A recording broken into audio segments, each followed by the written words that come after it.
Sir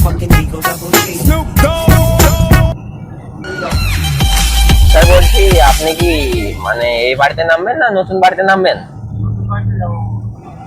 নতুন বাড়িতে যাবেন? তাহলে চলেন নতুন বাড়িতে নামাই আপনাকে।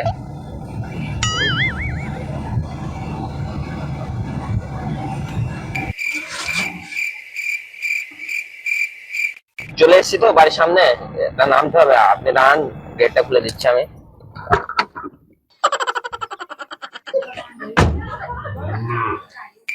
স্যার আসুন।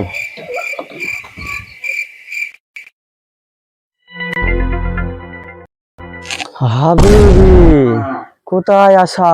স্যার লাউয়ের বাগান। লাউয়ের বাগান? আস্তাগফিরুল্লাহ, আস্তাগফিরুল্লাহ।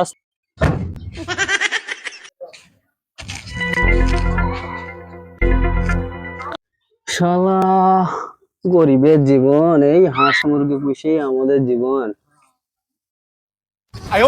বড় মশাই আইজু বলছিল আইজু কি জানে খাতিরদারি করতে ভালো বেরি।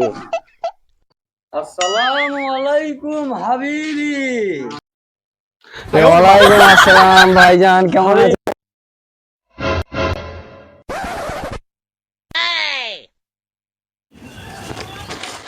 আরে ভাইজান বসেন বসেন। এই ভাঙা চেয়ারটা নিয়ে আই তো বাবা। হাবিবি, বসবো না বসবো না বসবো না। আরে না বসলে হয় ভাইজান, তাহলে একটু খেয়ে যান। বাসি ভাত নিয়ে আয়।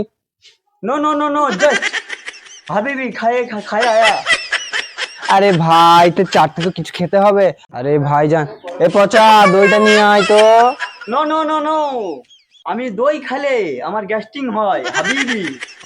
ভাইজান তাহলে তো কিছু খেলে না, এক কাপ জলটা খেয়ে যেতে হবে। এ মুহূর্তে জল তো নিয়ে আয় তো, জলটা। নো নো নো হাবিবি, নো নো নেই খাইগা। আরে ভাইজান তাহলে আপনি হেঁটে এসেছেন, ঠিক আছে আমি পাংচার খেতে পারি। পাংচার তুই সঙ্গে যা তো দিয়া আয়। no, no, no, no.